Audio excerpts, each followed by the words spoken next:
everyone. It's just wonderful to see so many familiar faces. And ideally, we would have run this talk series in person, but we hope we can revive it in fall. So I'm Debjani Ganguly, the director of the Institute of the Humanities and Global Cultures. And it gives me great pleasure to start this new talk and conversation series featuring books written by our distinguished Mellon Fellows these past 5 years. As many of you would know, our institute was funded by the Andrew W. Mellon Foundation to run a robust fellowships and labs program broadly in the global humanities and the global South.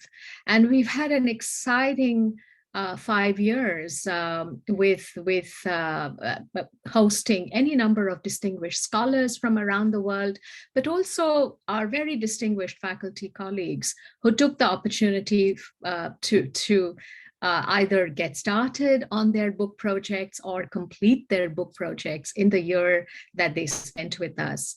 So today we begin a series featuring one of our fellows who we had the pleasure of hosting in 2015 and 2016, the very first year of our Mellon Fellowship program. And our first speaker in the series today is Nomi Dave, who and we will hear about the book that she was writing during the period of her fellowship. So Nomi is Associate Professor of Music here at the University of Virginia. She's an interdisciplinary researcher working across music, sound studies, law, and anthropology. Nomi's work explores the relationship between voice, sound, violence, and claims for justice. She completed her DPhil at Oxford and taught at Duke University prior to moving to UVA. Nomi is also a lawyer by training and has worked in the fields of women's rights, refugee rights, and immigration law, both in Guinea on the Atlantic coast of West Africa and the US. Nomi is currently the co-director of the Sound Justice Lab based under UVA's Democracy Initiative, and is currently working on 2 collaborative projects. The first involves an experimental film project and book with a broader Guinean feminist collective on sound media and responses to sexual violence in Guinea. Her second project is an exploration of the history and practices of audio live streaming of court proceedings in the US. Nomi is the author of The Revolution's Echoes, Music, Politics, and Pleasure in Guinea, published by the University of Chicago Press in 2019. The book was awarded the Rootstone Prize in 2020 for the most distinguished first monograph in ethnomusicology.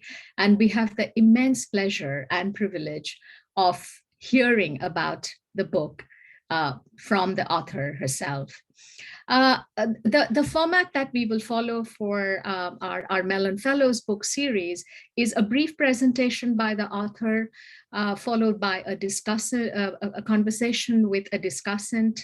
And our discussant today is Anne Meng, who is assistant professor in the Department of Politics here at UVA. Meng works on authoritarian politics and institutions and is such an apt interlocutor for the kind of work that Nomi does. She has, in 2020, she published a book entitled Constraining Dictatorship from Cambridge that examines how executive constraints become established in dictatorships, particularly within constitutions and presidential cabinets. So Anne will have a conversation with Nomi, and this will be followed by Q&A towards the end of our seminar. So over to you, Nomi. Thank you very much. First of all, thank you so much to Debjani and to Anne as well for all of the generous support that you and the Institute have provided over the years. I can't believe it's been that long since the fellowship, but it was such a generative and generous time. So I'm really grateful. And thank you also to Annie Meng. And I'll just say, I really wish that we had met sooner. Your book came out I think, a year after mine, and I've been reading it this week and just thinking, oh my gosh, this conversation needed to happen years ago. So anyway, it's really lovely to connect with you. So as Debjani said, I'm going to begin with a short presentation and overview of my book, The Revolution's Echoes, and tell you a little bit about the background of the book, the sort of narrative arc of the book, and some of the key themes behind it. And then Annie and I can have a discussion around different approaches to authoritarianism that we take in our work. The book is based on ethnographic research that I conducted in Conakry, Guinea. But it's also based on my own experiences, having worked there previously as a humanitarian worker for 3 years in my past career, previous life. And really what pushed me to do my doctoral research was a desire to understand this music that I was hearing, that I loved, but that I was hearing everywhere, that was associated with a brutal dictatorship in the 1960s and 1970s. And so I returned to Guinea as a doctoral student in 2009, and I wanted to understand the ties between this music from the post-independence period and the dictatorship under which it was produced. And as it turned out, there was a very familiar pattern of events that ended up marking my fieldwork period. So the book really does have a narrative arc which follows the rise and fall of a military regime in Guinea in 2009, and then the aftermath of that explosive period. So in December 2008, there was a coup d'etat in Guinea following the death of the previous president, the previous dictator, Lansana Conté. He'd been in power for 24 years, and upon his death, of course, there was no plan for a transition, and there was a military coup, and a military junta took power. And when I arrived in Guinea in early 2009 for my doctoral fieldwork, I noticed very quickly that there was a lot of support for this military regime at the time. I remember being on the streets and seeing military convoys pass by, and people would cheer as they drove by. And in large part, this was because there was so much fatigue against the Conté regime, and people felt that maybe this regime represented a change. And musicians responded accordingly. There was an enormous outpouring of songs in support of this new regime, and there was a sense of hope. And then across 2009, the regime itself became increasingly unstable, increasingly violent. There was growing conversation and concern about a transition to democratic elections. The military junta made it clear across the summer of 2009 that they had no intention of stepping down. And in late September of that year, the regime, soldiers from the regime opened fire on a large pro-democracy protest that was happening in Conakry. And it was a terrible, terrible massacre. They surrounded a football stadium in which the protest was taking place, and they just opened fire. And it's not entirely clear how many people were killed, but conservative reports say 159. Of course, we can imagine that the number is much more than that. There were also really horrific acts of sexual violence against women that were in attendance. And there were a lot of reports, and in fact, audiovisual footage taken by citizens of the soldiers disposing of bodies. So the regime quickly imploded after that, and a few months later, Guinea had its first democratic elections in 2010. And so my book follows this trajectory about the rise and fall of this regime, and then the aftermath of democratic elections in 2010. The research from the book goes until about 2017, I believe, and the aftermath and the authoritarian afterlives that really marked this so-called democratic transition. And music is inextricably part of this story. So musicians, as I said, when the military regime first came into power, musicians were very vocal in their support of the regime. And as the regime became increasingly unpopular and increasingly violent, they either continued to support the regime or they maintained quite a strategic silence about its violent excesses. And so my research really examined this history of practice around music and authority in Guinea. And part of the research looked at practices from the pre-colonial past, from the Mande Empire, as well as the post-independence period of Sékou Touré. And what I found in my research is that aesthetics in Guinean music and in Guinean public life more generally are greatly shaped by ideas of authority. And the ways in which we see this play out most directly is through practices of naming in music, but also in public discourse, in speeches, and in related practices. And the idea here is that through these various aesthetic and public practices, rulers or powerful people are named and they're acclaimed. But what I found is that this, while this is a practice that is seemingly directed at elites, it has an aesthetic and affective overflow that really affects everyone in the listening public.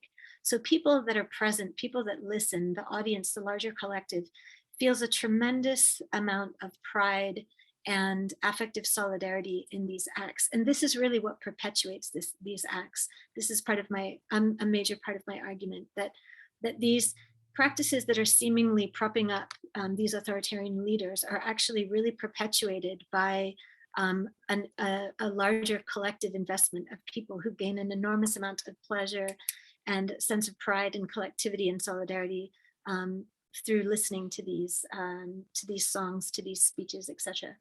And I also found that this isn't just the case in so-called traditional music. As I saw both in 2009, but also more recently, these kinds of practices play out in newer genres that we think of as being utterly rebellious or subversive or protest laden. So for example, hip hop artists, R&B singers, reggae and raga artists, they're also engaging in these kinds of practices.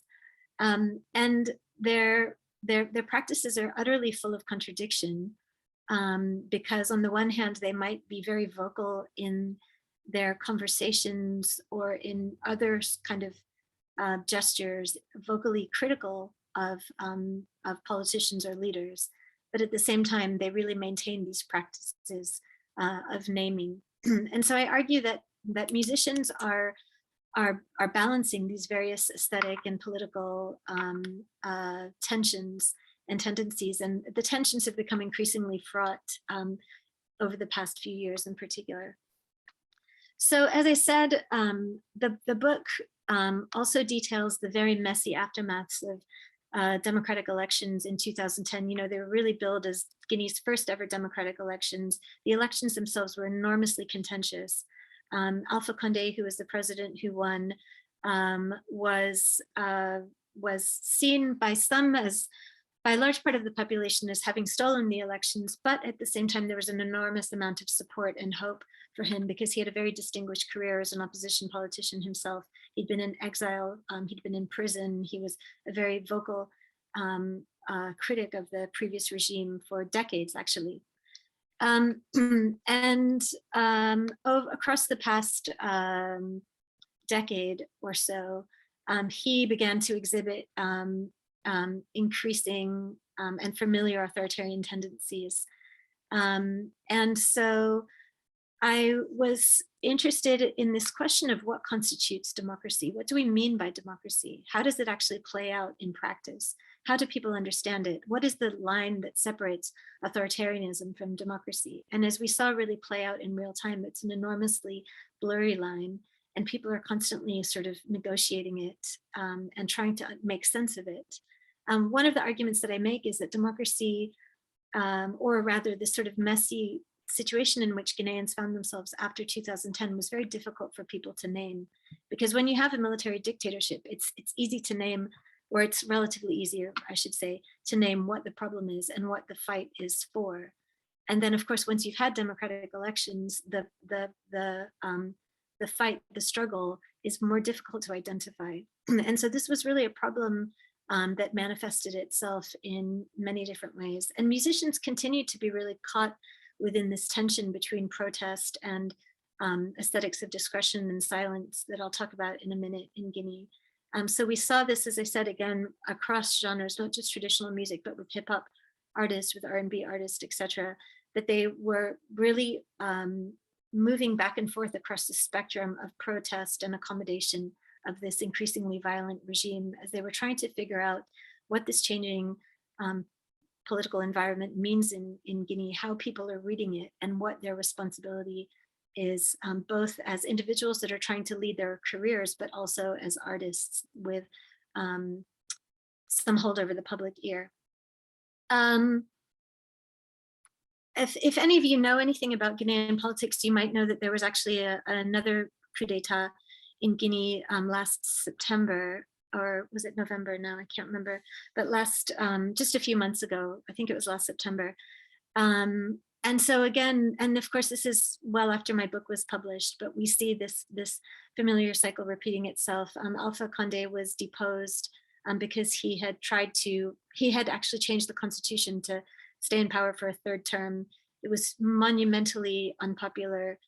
He was deposed by a military regime that is now in power, and things seem to be relatively stable for now, but everybody remembers what happened in 2009 with the previous regime. So there's a lot of tension, my friends tell me, at the moment, and a lot of questions about what will happen next. And we see these kinds of, again, as I said, these authoritarian afterlives playing out. So I'm interested, I've been closely following events there as a friend of Guinea and as a friend of many people who live there, but also, of course, as somebody who's thought about these issues through research and analytically.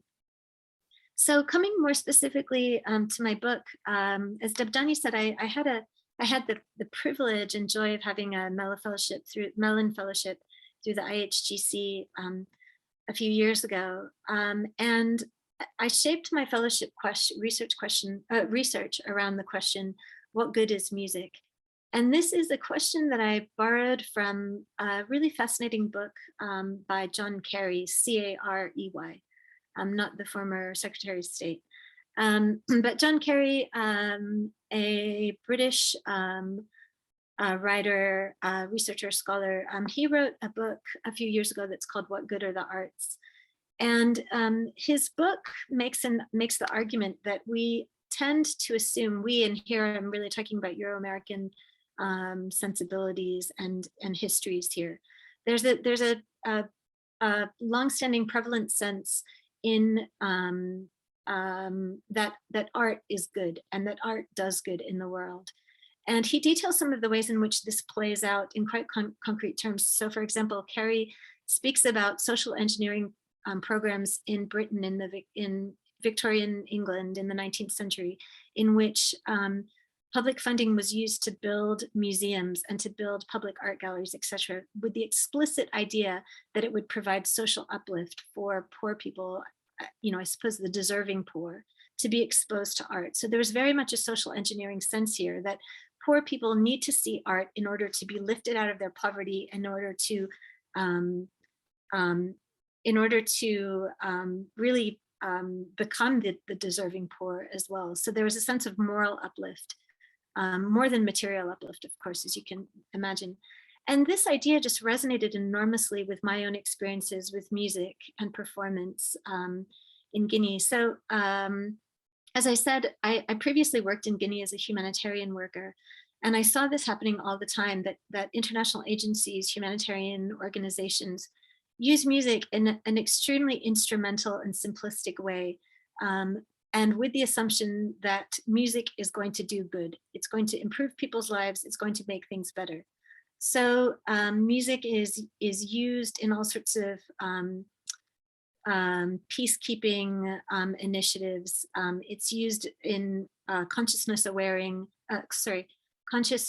raising, awareness raising campaigns by NGOs all the time. It's used at public functions as a way to sort of reconcile different groups. And I was always frustrated about this as a humanitarian worker, because I saw how deep and how I saw the tensions and the issues and the histories with which people were grappling and living, and then this very simplistic view about how certain forms of aesthetic practice could just, find easy solutions, or could propose easy solutions. And so I became really interested in this question about how people imagine music and its relationship to politics. And, or more generally, how people imagine the relationship between art and politics. And so these questions relating to art's relationship with politics and art's relationship with authority animate my book. So I'll briefly discuss two key themes of the book, and those are pleasure and then aesthetics of silence and quietness in Guinea. So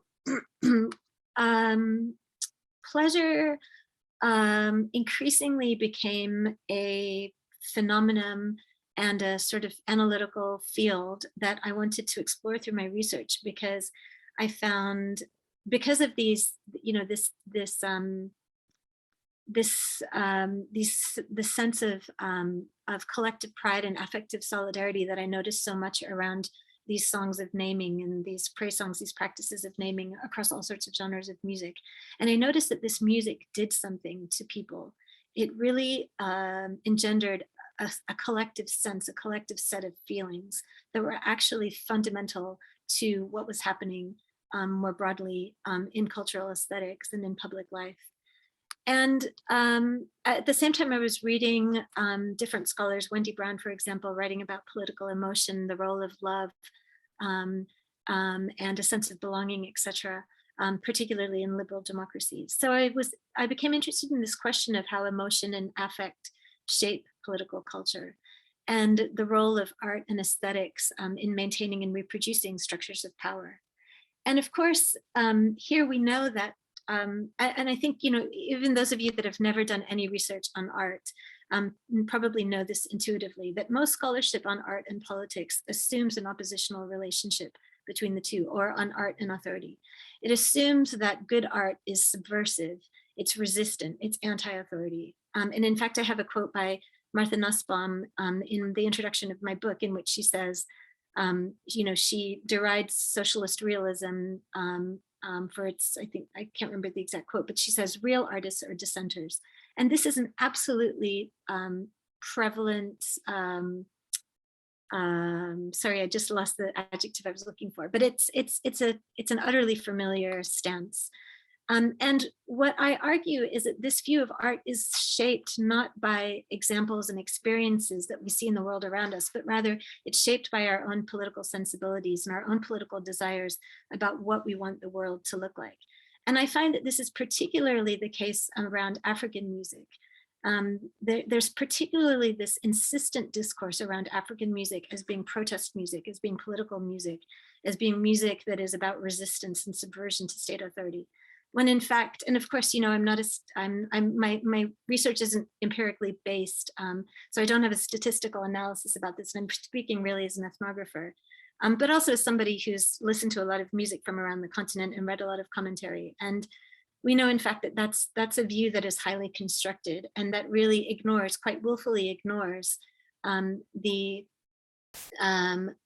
overwhelming phenomenon of music in support of, or at least accommodating, state authority. So I very much wanted to interrogate that assumption about music being and doing good in the world. And so this is where questions of silence and quietness come in. So, we often hear these metaphors around voice and silence in discussions of politics. And, this is a very common metaphor in discussions of democracy, the idea of voice as being symbolic of inclusion, participation, democracy, accountability, etc., versus silence being representative of exclusion, violence, coercion, authoritarianism.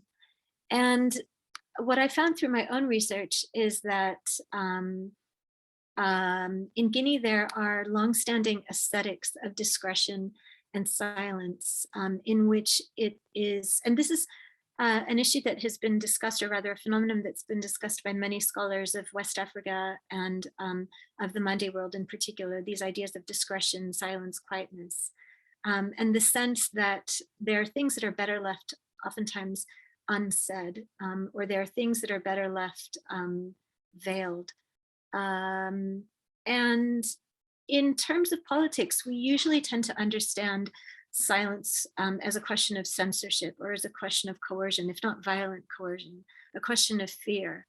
And I wanted to actually think about the ways, or I do really in the book, think about the ways that rather than it being a question of fear, it's actually a question of pleasure, that there's an aesthetics to a certain kind of quietness and discretion in Guinea. And so it's really this sort of collective commitment to these longstanding practices of pleasure that continue to perpetuate these forms rather than fear. So I just want to quickly turn to Annie's work, because I've been reading her book. And like I said, just Annie, I wish so much that I had met you sooner. There were so many resonances. I mean, the book just sort of sparked so many ideas in my mind.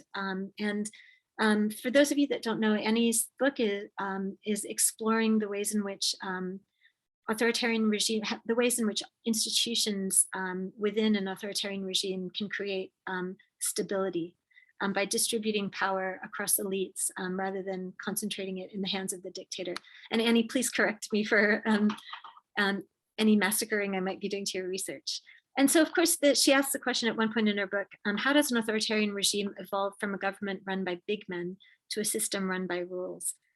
And this set of issues was very familiar to me in having researched the post-independence regime of Sékou Touré, that it was absolutely a regime built around, intentionally constructed around an individual rather than a regime run by established rules. And this is actually what my friends in Guinea say also about the regime of Alpha Condé, the president who was just deposed.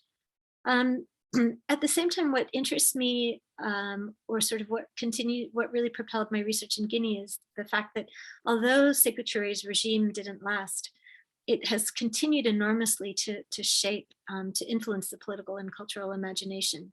So I think, if we think of the terms that Annie's using, we can see that Guinea presents a case of maybe what you'd call any authoritarian instability on the one hand. These aren't authoritarian regimes that have lasted, but there is this enduring authoritarian afterlife, kind of enduring imaginaries about authority in Guinea.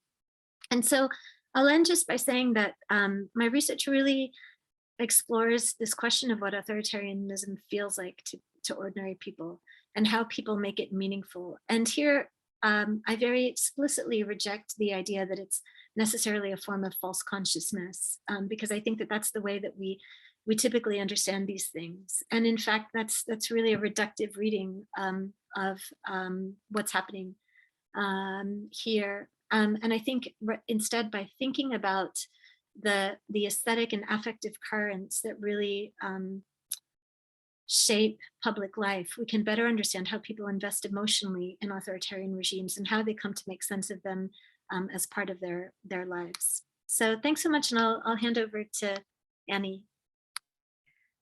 Thank you, Nomi. And it's my pleasure now to invite Annie to comment on Nomi's work. Great. Well, thank you so much for having me. I love it when scholars from different disciplines get to talk to each other. It's super fun. I never get to read stuff about music, so this was a real treat for me. And Nomi, yeah, I wish I had met you earlier, and I was reading your book this week and I loved it. It's amazing. So congratulations. And this was just like a real delight for me to read and think about. Let me maybe just kind of set the stage by first defining what a autocracy, what an authoritarian regime is from a political science viewpoint. And then from there, I'm going to talk about two, I think, kind of conventional wisdoms that are actually quite wrong about autocracies that Nomi's book really highlights, which I love and I think is amazing. Okay, but just to set the stage, I'm a political scientist, And the way that political scientists generally define what an authoritarian regime is, there is a little bit of debate around this. But in general, what we mean by an authoritarian regime or a dictatorship is simply a regime that doesn't have political competition. This definition doesn't actually have repression and coercion built in, right? I always teach an undergrad class on dictatorships. And I really love the way that I like to start the semester is I always ask my students, when I say the word dictatorship, what do you think of? What words do you associate with it? What countries do you think of? And the most common answers I always get are things like North Korea, right? Or like, Russia under Putin, the like very big, bombastic, extremely, heavily repressive cases. These are often the like headline cases that grab our attention, right? But then the next thing I always tell them is these are outliers. This is not what a typical dictatorship looks like. A lot of dictatorships do have repression. And in fact, I'm definitely not trying to kind of trivialize or marginalize these things. A lot of authoritarian regimes do use repression, especially among kind of certain groups. But in general, the truth is that life under most autocracies can be very kind of normal. It can be very ordinary. It doesn't have to be very repressive, and it can actually be kind of dull. Most autocracies these days don't rely on repression. Most of them, in fact, the kind of average dictatorship in the post-Cold War world has adopted plenty of kind of democratic seeming institutions. So the typical dictatorship today has parties, allows opposition parties to compete.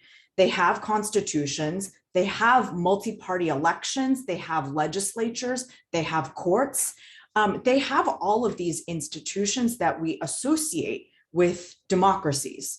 The typical dictatorship nowadays, they have learned to kind of speak the language of democracy, and they kind of allow all these nominally democratic institutions to exist and perform, sometimes with like restrictions on them, right? And in fact, this was not, so this kind of type of dictatorship has really proliferated in the post-Cold War world, starting in the 1990s. But to be honest, this has kind of been the way dictatorships have handled things since, the 20th century. So even under Sékou Touré, he allowed for a legislature to, meet and kind of exist, right? So this strategy of not relying all the time on repression and kind of allowing for some pockets of political participation has been the way dictatorships have survived kind of this whole time. So the first way in which Nomi's book offers a really important corrective to our kind of, conventional understanding of dictatorships is that life in autocracies can actually be tolerable, boring, normal. It can have art and joy, right? People who live under dictatorships, they have jobs and families and friends. They go to work. They make music, they listen to music.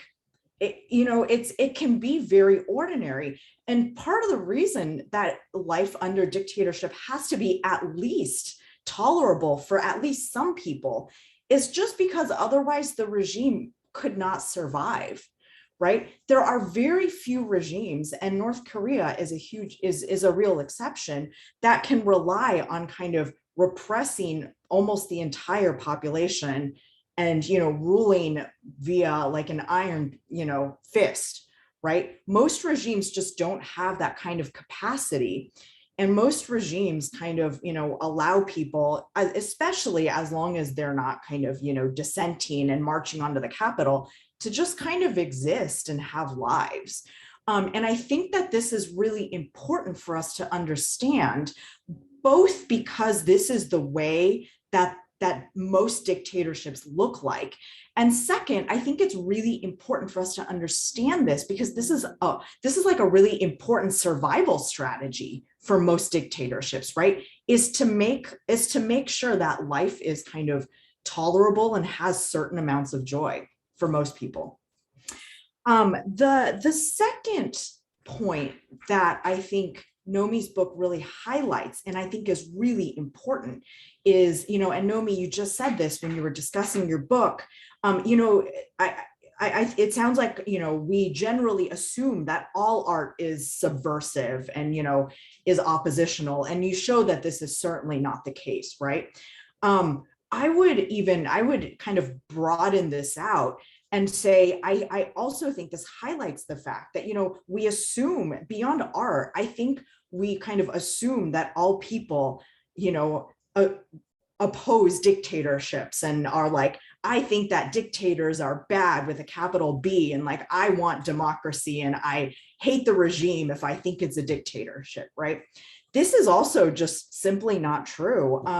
In fact, all autocracies have some real pro-regime populations, right? Otherwise, again, they would not stay in power. There is no way a dictatorship could stay in power if they didn't have at least some support from certain segments of the population. Sometimes they have support from large segments of the population, right? And so I think that I really love that this book really challenges this idea that there's never kind of pro-regime support, when in fact the reality is that all regimes have people that support them, and they and they often make sure to distribute goodies and cater to certain populations to make sure that they have people that continue supporting them. And I really love that Nomi's book really kind of highlights that within kind of the cultural realm. The other thing that I thought was really interesting, especially in your discussion about how, about kind of arts under Sékou Touré, and about how this kind of like nostalgia for this kind of founding period of Guinea persists, is that the other thing that we often see in autocracies is that people's feelings about the dictator, even if the dictator was repressive, often get kind of twisted in their memories of kind of state building, especially during important kind of founding generations, right? One thing that, you mentioned in your book that I think is absolutely right is that there's just so much pride in this like immediate post-independence period, right? There was there was like a real kind of joy about this, possibility and starting kind of like a new post-independence regime. And I think that, a lot of that nostalgia ends up maybe coloring the more brutal aspects of, the Sékou Touré regime and the more kind of repressive aspects of that dictatorship. And I just wanted to say, I think it's really interesting because this is certainly not unique. In fact, if we think about even here in the United States, we view the founding of the US as this like perfect, wonderful democracy, right? Like the myth of state building that we're taught from the time we're kids is that the US was founded as like, this like shining beacon of democracy, right? If we just look at at suffrage, right? Women couldn't vote until 1920. Black people effectively couldn't vote until the passage of the Voting Rights Act until 1965. The US was clearly not founded as a democracy, right? But even here at home, we have these blind spots that, are really shaped by like nostalgia from, our early founding period, right? That I think really affects, how realistically we think about what kind of regime we live in. So I think that was also another kind of really interesting aspect that came out of your book, which is, you know, which is just often nostalgia is really powerful. And, you know, I think allows for some authoritarian regimes to kind of, you know, get away with the fact that they put a lot of limits on political freedoms, you know, in part because a lot of those time periods and kind of memories are really also shaped by nostalgia and kind of state building. So these are just some of the things that kind of jumped out at me and things that I really loved about the book. But I just, there were so many things that were so wonderful about it. And I really loved the kind of color and texture that you brought. So thanks so much for having me as a discussant. Thank you, Annie and Nomi. I couldn't think of a conversation more resonant with our times currently as we think through this whole spectrum of democracy and autocracy, and you really vividly brought home to us that far from you know, them being mutually exclusive, they actually exist in a continuum in many ways, in many parts of the world.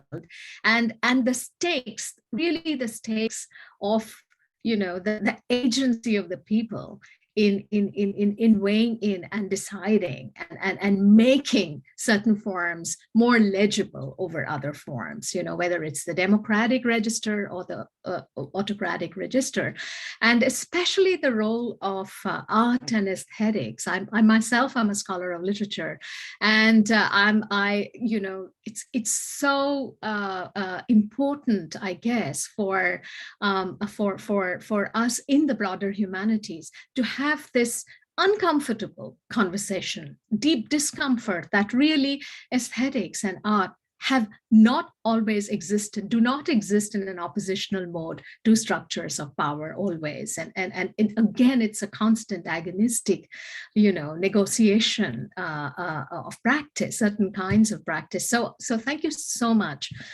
for this rich set of reflections. And now happily we have a good 15 minutes to take questions from our audience and participants. So do raise your electronic hand so that I can see you, and please feel free to introduce yourselves while you ask your questions. We would love to hear from you.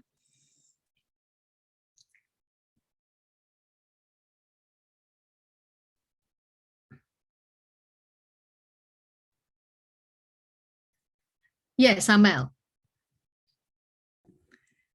Thank you so much. Thank you, Nomi. This was really interesting and deeply informative. And thank you, Anne, as well. My name is Amel Gorani. I am an international development specialist, but have an affiliation also with the Democracy Initiative. So I come from Sudan, and what you've said just really resonates. I have two questions. And I mean, I'll just say also in Sudan, we've seen, you know, very strong examples of like how the government, previous regimes especially, has, you know, used, funded, supported popular music and like specific genres to, you know, in a very conscious way of state making and all that. But my question to you is about these moments of quietness and, you know, active vocal dissent and so on. And if you, what's the difference? When did people opt for one form or the other? Or if you'd seen like differences in terms of like, you know, gender differences or ethnic or, you know, intergenerational at all. And yeah, I'll leave it there. Thank you so much. Yeah, thank you, Amel, and thanks for making it. Nice to see you.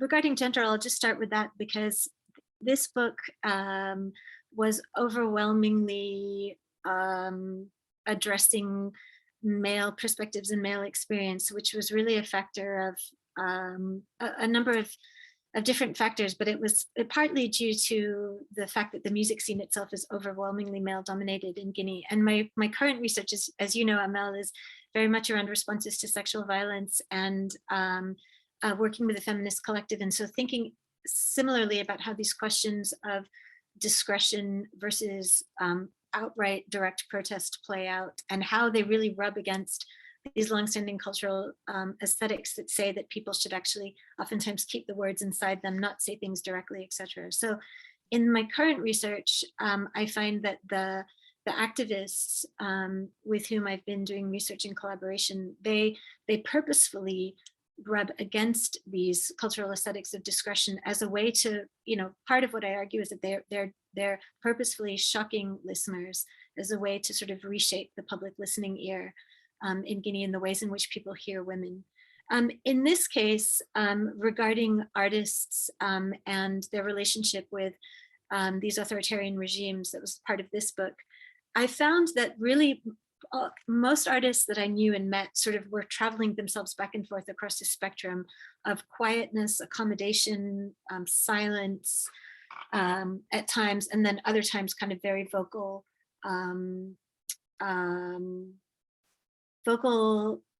statements or songs in praise of the regime. I mean, sometimes in quite lavish ways. And in part, and sometimes this was done through sort of different registers.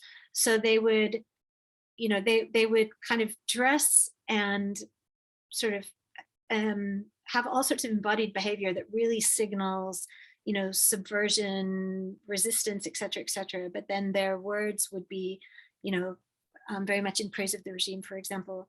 But it also happened, one of the ways in which, my analysis in the book is around vocal aesthetics and the ways in which the voice allows for various interpretations at the same time. So oftentimes when we think about songs in relation to politics, we just focus on the words and on the song text, which is quite a thin approach because it prevents us from really hearing what's happening sonically in other ways. And one of the arguments that I make in part of the book is that through different vocal registers, it's possible for a voice to be interpreted in many different ways at the same time. So a musician might be singing a song whose lyrics are directly in praise of a particular regime, but depending on the type of timbre they're using, they're evoking different responses in the listener that actually, are sort of vehiculed by certain very direct political messages, but that are heard really for the vocal timbre itself that evokes all sorts of memories and associations with particular aesthetics in Guinea. And so in addition to this kind of spectrum of moving back and forth between one and the other, and so usually it was at times of violence, the really spectacular moments of violence when musicians would really tune down their praise for the regime and would instead be much more quiet, they would be sort of more quiet. So in addition to that moving back and forth, and I have an example I can't remember now which chapter, but in the post-democratic elections chapter of my book, I have an example of a very famous reggae and raga singer in Guinea who's just constantly moving back and forth, singing in praise of Alpha Condé, then just blistering attack against him and just back and forth. But in addition to that movement, part of my analysis is also to show the way that just within a song or within a performance, multiple meanings can be given at the same time, that on the one hand, if we just read them as lyrics, can be read as very politically thin, direct. But actually, if we listen to them with more of an attuned ear to local aesthetic sensibilities, we can hear that there are different evocations there that really make the song meaningful to people, regardless of what they feel of the dictator. Thank you, Nomi and Amel. We invite other comments, questions on Nomi's book or Annie's perspectives.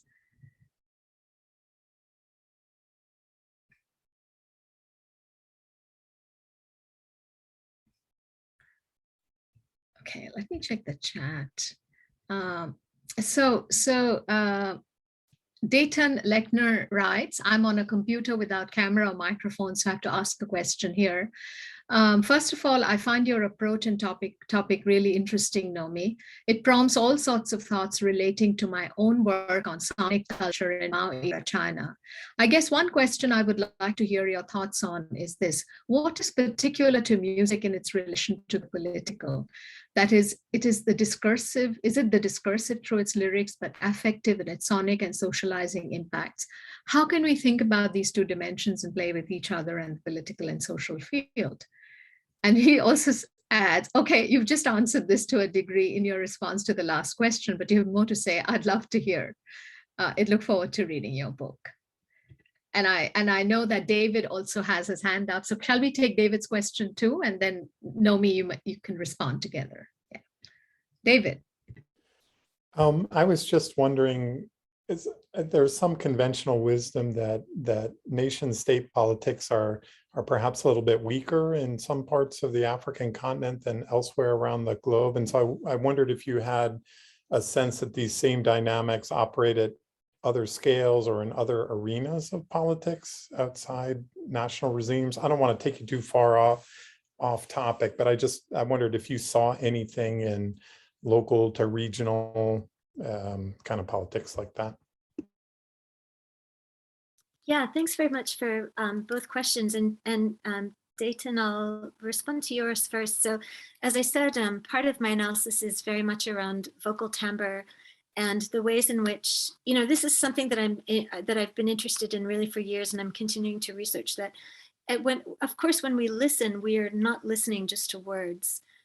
We read and hear and interpret and feel so much based on sound, based on timbre, on pitch, on intonation, on all sorts of different parts of the vocal register or other sonic registers around us. And so absolutely, and I think political music a lot of times, as I said, is read in quite a thin way, really, as lyrics, which is where some of these problems about direct political messages arise from, because we sort of fail to listen to it as the sophisticated listeners that we actually are, or fail to recognize it as the sophisticated listeners we actually are. So yeah, I mean, I'm also I also think about how this plays out in performance. So I said, thinking about the ways in which a performance creates a sense of feeling in a space. And so there might be moments in which I was at performances and people were singing these there's one moment that I read about in the book in which it was just days after this massacre in 2009. There were soldiers, military everywhere on the street that, as far as I was concerned, the whole country was traumatized. And then I went to a concert at a bar maybe a week or two later, and the musicians sang a praise song to these soldiers that were sitting there with their guns and their black boots and their military fatigues. And it was just completely nuts, and my mind was exploding. And, I was so infuriated. But there's part of what I've sort of stepped back and taken a breath and analyzed is also that performance creates a feeling at the moment, which allows people to be certain ways, to tap into certain kinds of history, to really evoke parts of who they are, both collectively and individually. And this is so important in a place like Guinea, in which people feel that, their country is just not recognized by the world. Their past, this is why questions of pride are so important to people. And actually, this brings me to your question, David. And I'm so glad you asked that, because I think about this all the time, and this also relates to the points that you were making, Annie, I just wish there's so much to talk about. I loved everything that you said, Annie, but yeah, especially watching the Trump era unfold, or whatever verb we want to use there, and thinking about all these questions around aesthetics and authoritarianism has just been crazy. And I need help in thinking through these things. But of course, we've seen absolutely the ways in which, as Annie said, there are these collective feelings of nostalgia that are mobilized. Make America Great Again. It's an emotional project. It's an affective project. And we see this playing out in so many different ways. I mean, one of the moments that blew my mind was, I can't remember when it was, but Melania Trump coming out in this kind of pseudo-military dress and things. And, all the pageantry that is just part of American bombastic patriotism anyway, but then taken to a different degree, but also this affect of collective grievance that's also mixed in with pride as well. And of course, we know that it's utterly a constructed narrative. Make America Great Again is a false narrative, or it's just an utterly constructed and narrow narrative. But we can see how it works if we really understand that emotion matters to people, and it plays such an important part in actually how we build and shape our politics. And so I can't remember now where I was going to go with this, with the performance, and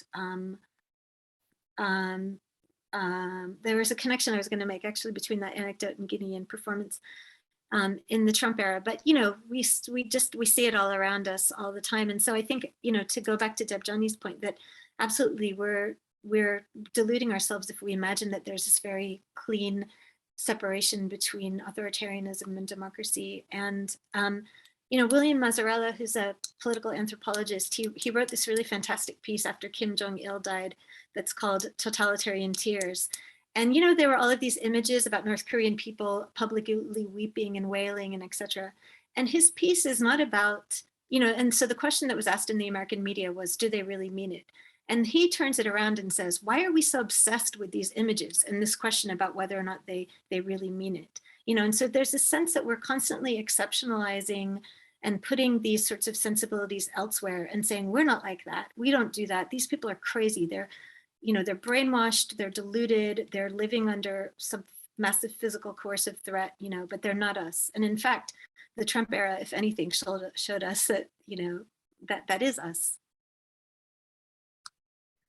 Thank you, Nomi. I'm aware that we are coming close to the hour, and so I want to take this opportunity to thank you and Annie for just a very rich set of reflections, and for your book, which we look forward very much. Some of us have read your book, and we really hope that others. It's such a brilliant book that I really hope you have the opportunity to read it. We will see you again in March with our Mellon Fellow, Douglas Fordham, and celebrate his book, Aquatint Worlds. And meanwhile, stay well, stay safe, and see you soon. Okay. Bye. Thank you. Thank you so much.